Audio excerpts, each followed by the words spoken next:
জাতিসংঘের ৭৯তম সাধারণ অধিবেশনে বাংলাদেশের সরকার প্রধান হিসেবে প্রফেসর ইউনূস বক্তব্য দেয়ায় সন্তোষ প্রকাশ করেছে জাতিসংঘ।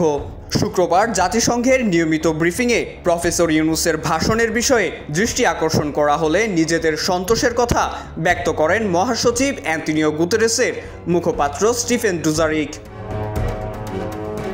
ডক্টর ইউনূস জাতিসংঘের একজন গুরুত্বপূর্ণ অংশীদার, পাশাপাশি তিনি এখন বাংলাদেশের অন্তর্বর্তী সরকারের প্রধান উপদেষ্টা।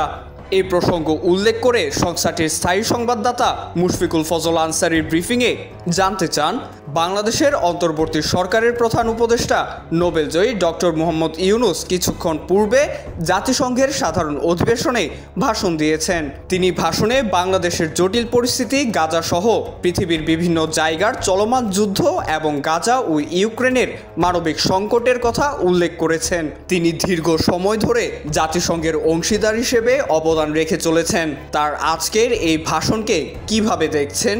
আমার দ্বিতীয় প্রশ্ন হচ্ছে, প্রফেসর ইউনূস এবং জাতিসংঘ মহাসচিবের মধ্যকার বৈঠক নিয়ে আপনার পর্যবেক্ষণ কি জানাবেন? ডক্টর ইউনূস এবং জাতিসংঘ মহাসচিবের বৈঠক ইস্যুতে ডুজারিক সাংবাদিক মুশফিককে জাতিসংঘ থেকে পাঠানো বিবৃতির দিকে দৃষ্টি আকর্ষণ করেন। তিনি বলেন, অধিবেশনে দেওয়ার প্রতিটি ভাষণ নিয়ে আমাদের মন্তব্য করার সুযোগ নেই। কোনো দেশ যখন তাদের সবচাইতে সম্মানিত কোনো প্রতিনিধিকে জাতিসংঘে পাঠায়, তা আমাদের অবশ্যই সন্তুষ্ট করে। বৃহস্পতিবার জাতিসংঘের মহাসচিব অ্যান্তোনিও গুতেরেসের সঙ্গে প্রধান উপদেষ্টা ডক্টর মোহাম্মদ ইউনূসের বৈঠক অনুষ্ঠিত হয়। বৈঠকে শান্তিরক্ষা মিশনে বাংলাদেশের অংশগ্রহণ সহ জাতিসংঘ এবং বাংলাদেশের মধ্যকার ঘনিষ্ঠ সম্পর্কের বিষয়টিকে সাধুবাদ জানান সংস্থাটির মহাসচিব।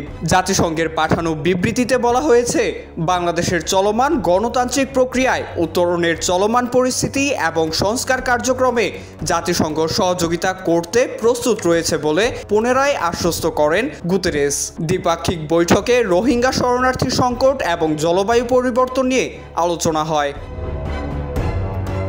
IVTV USA, new York.